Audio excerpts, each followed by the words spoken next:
Alright, halo guys and welcome back to Just Purple ID bareng gue William di sini. Dan kali ini yang pertama kita bakal bahas Chelsea dulu, dan yang kedua kita bakal bahas tentang Manchester City lawan Spurs. By the way, kalau membahas Chelsea, ini seperti biasa, Chelsea ini adalah tim yang sangat fluktuatif, dan kalau bicara lawan tim papan bawah, ini udah sangat sulit ditebak lah. Dan terutama juga gimana mereka bermasalah dalam hadapi parkir bis, ini yang benar-benar menjadi PR yang masih belum diselesaikan. Sementara kalau lawan tim papan atas, itu benar-benar permainan dari Chelsea, terutama ketika mereka lawan Manchester City kemarin, itu benar-benar mewah banget pertandingan dari Chelsea. Permainan dari Chelsea, performa Chelsea ini benar-benar kayak seakan-akan tiba-tiba kayak, lah ini kenapa jadi begini? Walaupun hasilnya juga sebenarnya kurang memuaskan. Dan by the way, gue ada di Central Coffee kali ini. Gue di sini ngerekam, tempatnya enak. Kira-kira seperti inilah tempatnya dari Central Coffee, guys. Oke, kita lanjut lagi. By the way, Chelsea apakah bisa menang ketika lawan Brighton? Sangat bisa. Karena yang pertama, Brighton ini permainan cenderung terbuka, kecuali kalau misalnya Roberto Di Zerbi ini lagi pengen kasih kejutan spesial nih buat Chelsea, dan tiba-tiba misalnya dia main low block, parkir bis gitu kan, semuanya bertahan, which is agak bisa dibilang tidak mungkin sih, karena benar-benar tandemnya dari Brighton ini ya menyerang mereka. Dan sayang banget kalau nggak menyerang, tapi ya dengan permainan terbuka, Chelsea jelas lebih banyak bisa memanfaatkan space yang ada, karena ya keunggulan Chelsea adalah ketika lawan tim yang cenderung terbuka. Walaupun kemarin lawan Newcastle juga, Newcastle sebenarnya permainannya dia terbuka, tapi karena blunder-blunder yang ada, Chelsea harus kalah, bahkan kalahnya itu telak banget 4-1. Jadi kembali lagi, apakah Chelsea bisa menang Brighton? Sangat bisa, asal jangan bikin blunder-blunder ajaib aja. Itu aja sih kalau ya Chelsea. Dan kalau lihat Brighton sendiri juga, dia juga punya salah satu advantage khususnya dari segi Mitoma. Tinggal apakah Mitoma sendiri juga bisa menampilkan permainan yang terbaiknya dia. Karena kebetulan Reece James kartu merah, yang notabene juga di atas kertas secara kualitas jelas Malo Gusto ini masih cenderung di bawah dari Reece James. Tapi seenggaknya Malo Gusto ini nggak berbeda jauh banget dengan Reece James. Tapi bukan berarti Malo Gusto ini bakal sebenarnya diobok-obok. Nah, yang jadi justru catatan adalah sisi dari Cucurella.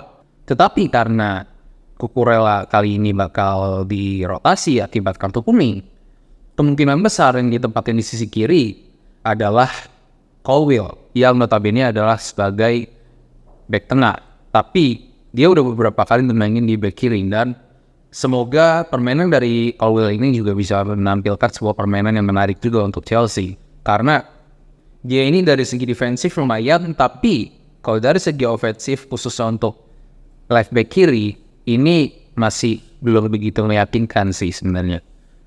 Tapi pada akhirnya ya dengan apa yang ada harus bisa dimaksimalkan. Dan ini justru malah jadi kesempatan buat Brighton juga untuk bisa kembali mencuri poin melawan Chelsea. Oke, kita move ke Manchester City lawan Tottenham Hotspur. Tottenham Hotspur ini dalam 3 pertandingan terakhir performanya cenderung menurun. Setelah dikalahkan oleh Chelsea, ini performanya dari Tottenham Hotspur ini seketika tiba-tiba langsung drop. Dan kalahnya pun juga bukan dari tim atas, tapi ya kalahnya rata-rata dari tim papan bawah. Dan lagi-lagi ini jadi PR baru juga buat Ange Postecoglou, karena terutama sejak Maddison ini nggak ada, benar-benar kayak supply-nya itu tuh jadi rada berbeda dengan dari segi Tottenham. Ini nunjukin kalau perannya dari Maddison ini sangat penting di Tottenham, karena gimana dia ngasih bola-bola terobosan untuk lini depan sehingga skema dari Tottenham Hotspur ini bisa berjalan. Ketika nggak ada Maddison, ini cukup berpengaruh, guys. Dan Heung-min Son yang setelah beberapa pertandingan dia cetak gol terus, kali ini benar-benar kayak mandek aja gitu untuk Heung-min Son. Dan kalau Heung-min Son yang mandek, ini benar-benar kayak yang lain ini benar-benar kayak stuck juga. Jadi kayak sangat bergantung dengan performa Son maupun juga performa Maddison.